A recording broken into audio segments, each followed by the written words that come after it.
Hello, welcome to the I'm a Busy Guy show. My name is Vince LoCascio. I've got another busy guy in the show, Mr. Nello Ferrara. He's chairman of the Ferrara Pan Candy Company, and this next month he's being inducted to the Casa Italia Commerce and Industry Hall of Fame, and rightfully so. Welcome, Mr. Ferrara. Thank you for being here. It's a pleasure to have you here.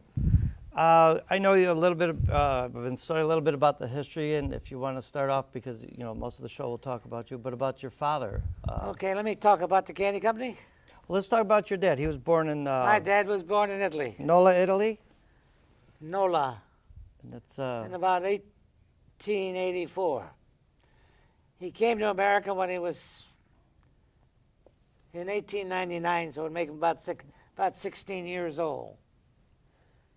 And that's what, a region of Naples that he's from?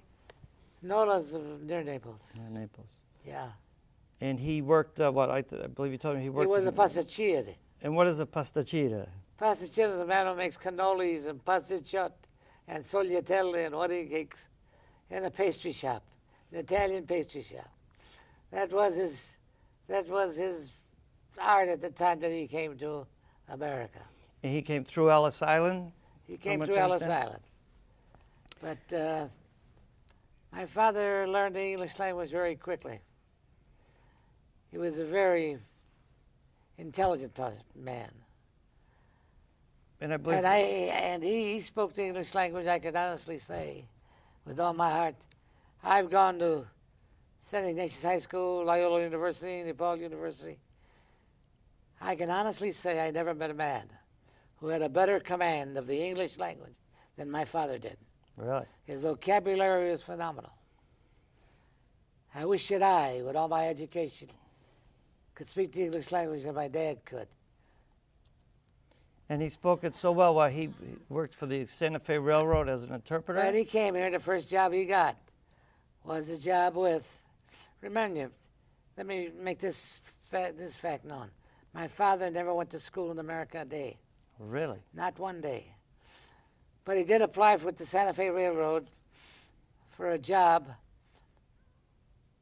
and they gave it to him. He became the interpreter. In those days, when they were laying railroad tracks between New Mexico and San Antonio, Texas. That's where my father was stationed, in San Antonio, Texas, with the Santa Fe Railroad. When the immigrants came off with the Italian immigrants. The Santa Fe Railroad used to catch them right away. To put them to work. And give them jobs on the railroad. Lay track. That's what they did, lay track. The American foreman generally only spoke English. And so my father would interpret the English-speaking foreman's language into the Italian, so that the workman would know what to do. So he was very valuable to them. Well, that's what he did. He did that for 5 or 6 years, 7 years, I believe, altogether. He came back with a little bit of money from Texas, about 1907, and he started to organize or put together the idea of a pastry shop that he worked in Italy. And on Taylor Street in the old Italian neighborhood, he opened up Ferrara Pastry Shop. That pastry shop still exists today on Taylor Street, but not in the same location. In the days of my father, they were in a Taylor Halsted Street area. Okay. But when the University of Illinois came through, they paid all of the merchants in the Halsted Taylor Street area money to move. So they could build the university. So they could build the university, which now is there, of course. But now you told me there's a big difference between a sweet baker and a bread baker. Oh, it's two different all things. Different. Sweet baker is a sweet baker, makes sweet stuff, cakes, cookies, all that type of stuff. While a bread baker makes bread. Okay. They're two. My father didn't make bread. So then he was back. He met your mom, Serafina. Well, that's my mother. Serafina Pagano. He married my mother, whose parents had a bread shop on Taylor Street also. And my father would go down there to get his bread. Met my mother, and they were married in 1918, the year that I was born. But they were married in January, and I was born in November. Honeymoon baby. I'm sure you can all figure the months out. And then she had a great reputation. She was known as the Angel of Halstead Street. She was. She was a very generous woman, very popular. You know what? She got upset many years late in her life when the hotels downtown, where she had built up a pretty good business with the hotels for wedding cakes. But then a lot of the hotels started getting their own bakers and started making their own wedding cakes. So my mother started going into the catering business with the halls. First hall she opened was, and I'm sure a lot of you folks out there listening to me, the Chateau Royale. On Chicago Avenue. On Chicago Avenue. She bought an old closed-down theater, the Irish Theater, and she opened up the Chateau Royale. I remember this. And then on North Avenue, she bought the old, what was the name of that theater? The Ferrara Manor? The Ferrara Manor, but that's what she named it. I'm trying to think of the theater. There was a theater in that building also, and she started the Ferrara Manor. And would you tell me, at one time she won the Grandmother of the Year award? She, with Ed Sullivan, won the Grandfather of the Year award. My mother was the Grandmother of the Year. That's a committee in America that selects who they feel is an active grandmother. And, well, she was a very active woman. She raised a lot of money for the churches and so forth.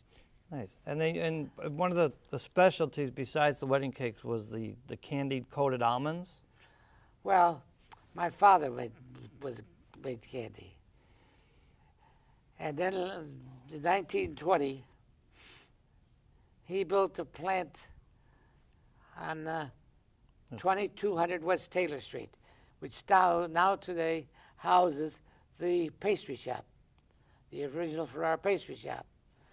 The candy factory came out of the fact that they made candy in the old pastry shop, sugar-coated almonds and other panning items. And part of the beliefs, it says to use they used the finest and purest ingredients. They didn't skimp on nothing. Everything they used was the best. No. They all used fresh eggs and fresh milk and ricotta and stuff. The original Ferrara today turns out just as good a pastry as my father did. That's a great thing to be not proud of. Not the variety, perhaps, but they have a lot of Italian. All their stuff is Italian pastry shop, and cookies, and wedding cakes, and all kinds of it. And my daughter's running that place now. Let's talk a little bit about you. You went to John Hay Public School. I went to John Hay Grammar School. At Laramie and Augusta. You see, my mother and father were too busy. I never lived with my mother and father until I started high school. Which was at St. Ignatius. I went to St. Ignatius. But getting before that, my mother and father pawned me off to my Aunt Carmela Buffardi, who was married to my mother's sister. And we're the Buffardi family, who is a part. See, the Ferrara Pan Candy Company, for you who know Ferrara Pan Candy Company, is composed of three families. The Buffardi family, the Pagano family, which is my mother's really basic family, and the Ferrara family. And today they have a candy company which was moved from Taylor Street after the school, Illinois University, moved the pastry shop from Taylor and Halstead. We went to the old candy factory that my father first built in 1920 at 2200 West Taylor Street. Today, 2200 Taylor Street is the pastry shop that used to be at Taylor and Halstead Street. Okay. Basically all the same things. Let's back up a little bit about you because we wanted. We'll finish on that. But then after St. Ignatius, then you went to Loyola University. Loyola University. And from there, you went to DePaul Law School. Yes, I got enough hours to get into law school. You needed 90 hours in those days, and you went passed to the law bar. school. You passed the Went bar. to law school. Why I went to law school? Something about my cousin Louis Buffardi was already a lawyer, so I decided I'd become a lawyer. That's a good. You see, the Ferrara Candy Company composite is the Buffardis, the Paganos, and the Ferraras. They each own a third of the place. Our stockholders, a third stockholders of 3 stockholders. Of course, other family members own some of that stock. Okay, so and then you volunteered for the Army. Well, in 1942, I was about to be drafted, so I was very brave and I went down and I volunteered because I was going to be drafted anyway. I don't make it sound that way because I really enjoyed my years of the service. I served from 1942 to 1946 in the Counterintelligence Corps, known as the CIC. Your first step was what, Camp Davis, North Carolina, you told me? For 2 years? Yes, I went to Camp Davis, North Carolina for 2 or 3 years.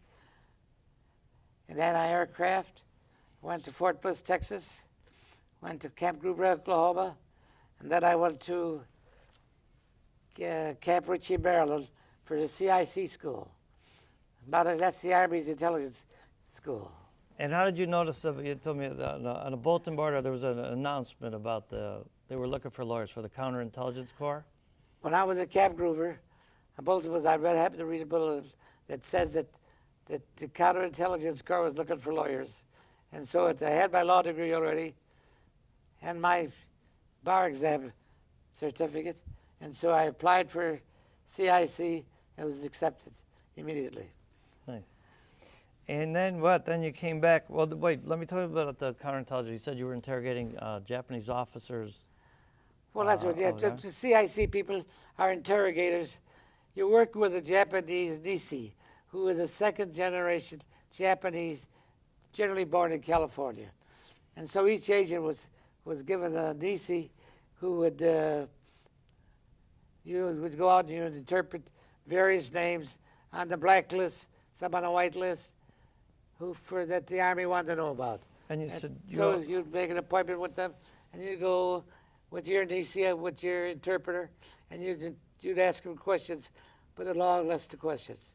And then if the interpretation was made, you'd hand in the report. And you also helped American soldiers as legal services, or well, yeah.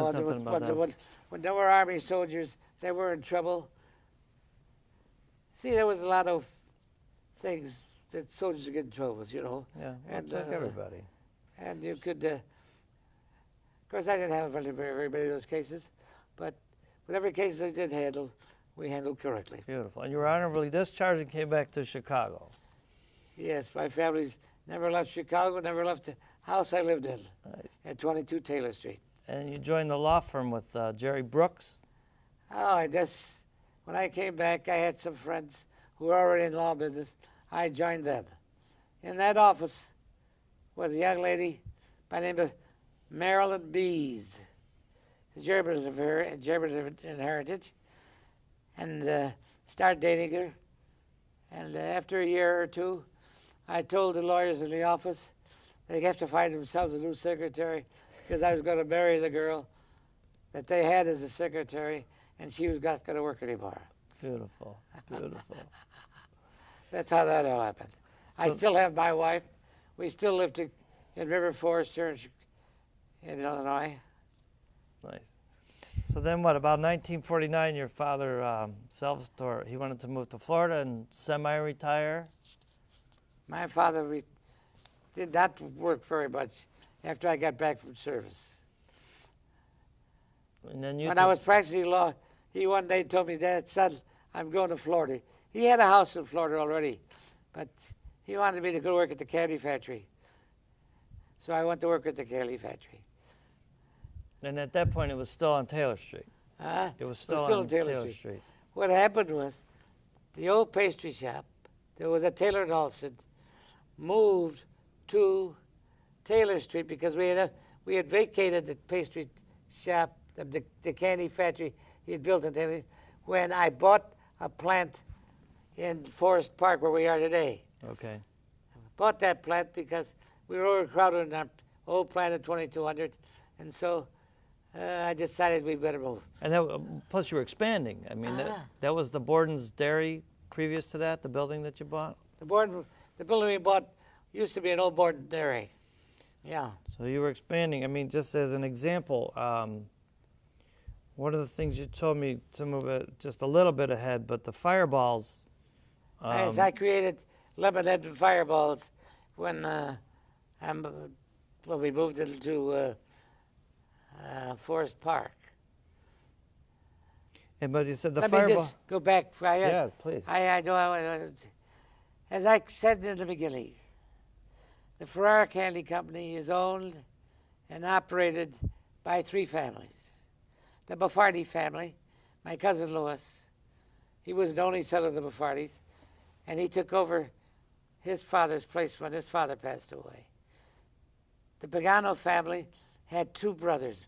My mother had two brothers, James and Nello Pagano. They both came into the candy factory when it was on Taylor Street. Okay. At 2200 Taylor Street. My father not only needed the Buffardis and the Paganos, I don't want to put financing into it, come up with money to help build that building at Taylor Street. And that's why my father and the two brothers, my mother's two brothers, his brother-in-laws, went into that business together. And this is how quick you're expanding. You told me with the fireballs, you had the capability of making 200 cases a day, but the first orders were. Oh, when I first came out with Fireballs, about 1955, I came out with Fireballs. That was my baby. A lot of people says it wouldn't sell, but we only had a capacity of about 1,000 cases a day, and our orders the first month were well over 50,000 cases. Mamma mia. Yeah. Yeah, but we finally caught up, you know. We started making bought a lot more equipment, and 11 has the same thing. And what about the Red Hots, the cinnamon flavor? Well, my father was making that in the old candy factory before I got there. I didn't take care of the plant. I didn't really go to the factory until about 1946, when my Uncle Nello died. He was operating the plant at that time. Another famous product, so the Boston baked beans?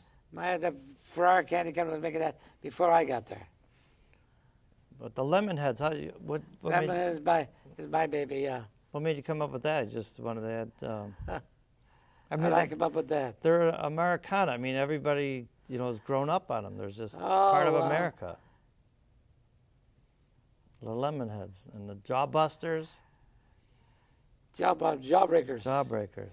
We make tons of jawbreakers. But that's what Fireball is, the jawbreaker. But we probably make more jawbreakers than anybody else in the country, in the candy industry.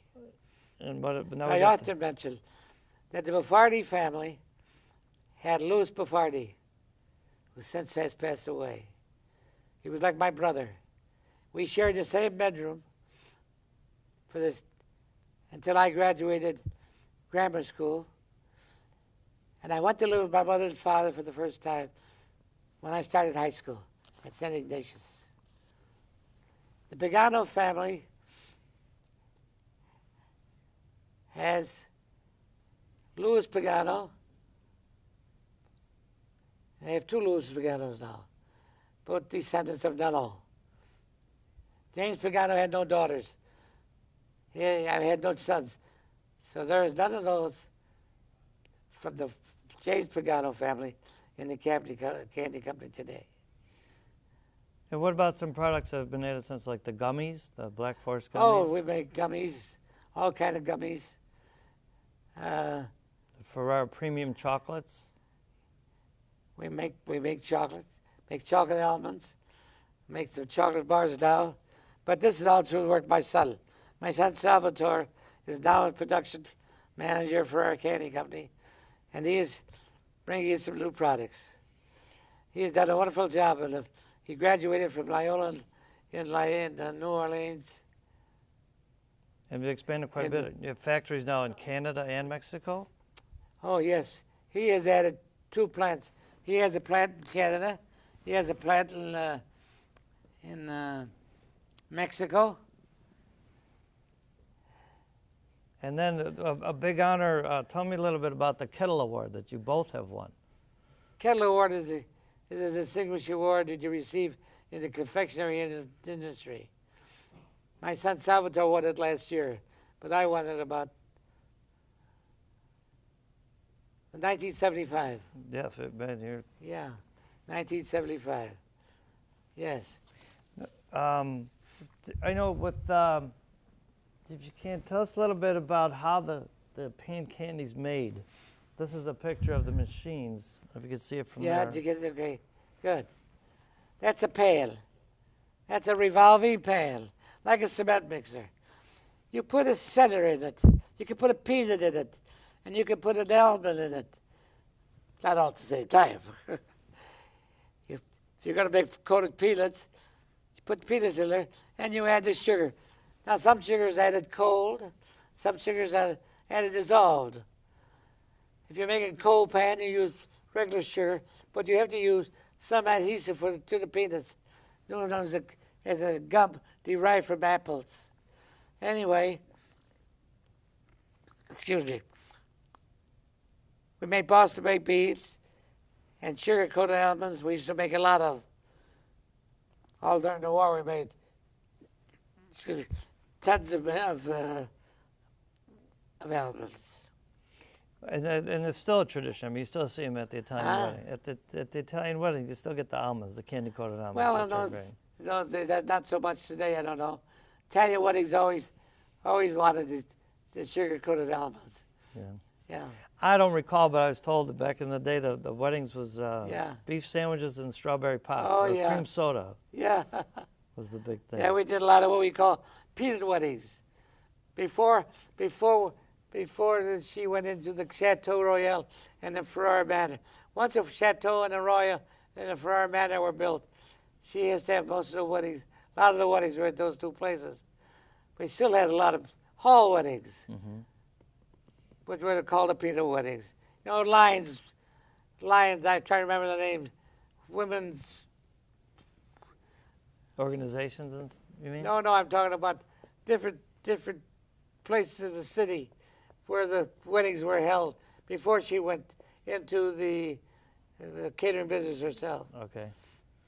I mean, candy. As I was reading, about you, it's recession-proof. I mean, when times are bad, people like candy. When times are good, people like candy.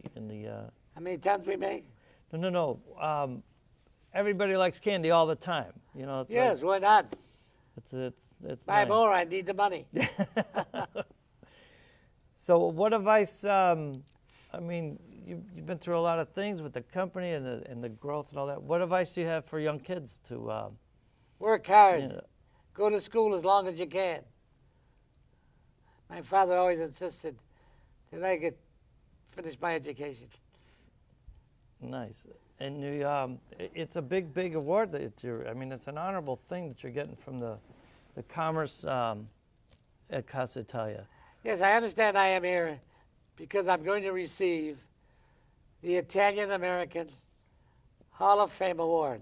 Right. And I understand that Anthony Farnelli has a lot to do with this. Yes, he's very active in that.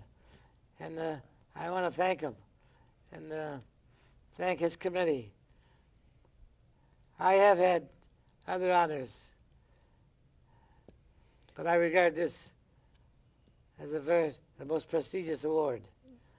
And deservedly so. Thank you. Yeah. Do you speak a little Italian? Or well, I tell you see, the first 7-8 years of my life, I lived with my grandmother and my grandfather. My mother and father were always working. I used to see, lucky as if I could see my father once a month.